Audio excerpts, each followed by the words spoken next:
Well, new details are emerging about Netflix's upcoming crackdown on password sharing. Moving forward, Netflix says accounts can only be shared within one household. The company will require users to sign into a home Wi-Fi system at least once a month at a primary location. Ahmed Banafa joins us. He's a San Jose State professor and a tech analyst with a little insight. Good afternoon. Good to have you with us. Thank you, Frank. Good to see you. All right. Well, this is a big problem eating away a lot of Netflix profits. How much money are they losing, and just how many people are sharing these passwords? Well, according to their report, it's 100 million of their subscribers actually sharing their password out of the 230 million they have globally. So that's third of their number of subscribers actually doing that. And are we talking about people sharing passwords within a household, or sharing passwords with people who don't live in their home? Well, there is no limitation, Alex. Once you have the password, you can be anywhere. For example, family members, exes, things like this, that once they have the password, it doesn't matter the location. They could be in another country and sharing the same, password. Well, how many times can you share a password?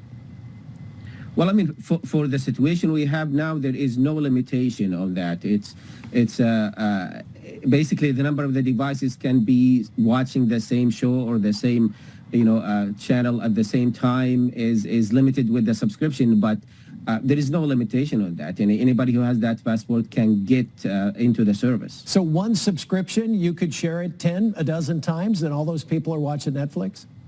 There is no problem with that in the current situation. And this is what is hurting them, because they say that we are losing revenue in this sense by saying those people could just open their own accounts, or we can have another way, something called the sub-users, which is they have pay a minimum fee, monthly fee to add up to 2 new users. Yeah, okay. So Netflix, moving forward here, is going to go with essentially, we'll call it sort of the one household policy here. So no password sharing with anyone who doesn't live under the same roof as you, in essence. So how is the company going to enforce this policy, Ahmed? That's a very good question, Alex. They are actually copying this and borrowing this from what happened in corporate America when it comes to computer networks, where certain devices can only access the network. And those devices will have 3 elements. We're talking about Netflix. Number one is the Wi-Fi in your home will have a certain IP, which is the internet protocol, internet address of the device. Plus, there is always a physical address for every device you have, like a serial number. That's never changed. In addition to that, you have your behavior, what you are watching.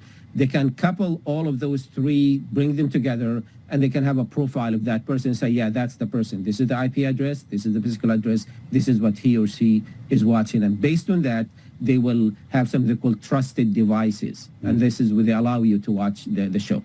Well, it doesn't sound foolproof. And when they do this, when will they do it, I guess, is the big question. Weeks, months, when? They announced that they will have it rolled into the United States by the end of the first quarter, which is the end of March. Now, they already have this kind of service in 3 countries. In South America, they have it in Chile, they have it in Costa Rica, and they have it in Peru. And they're experimenting on this to see what will be the reaction, what will be the result of that. And then they're going to come and roll it here in the United States and Canada. Now, keep in mind that we have 75 million subscribers in the United States and Canada. That's a big number. Yeah. So if they have something like this, they'll make sure that this will stand any kind of a technical shortcut hacks, and which is possible. Yeah, and obviously Netflix banking on all of those folks using shared passwords, opening up their own accounts. That would be the hope, and obviously it remains to be seen whether that is going to in fact happen here. We appreciate the insight here, as always. San Jose State professor and tech expert Ahmed Banafa. Good to see you. Thank you.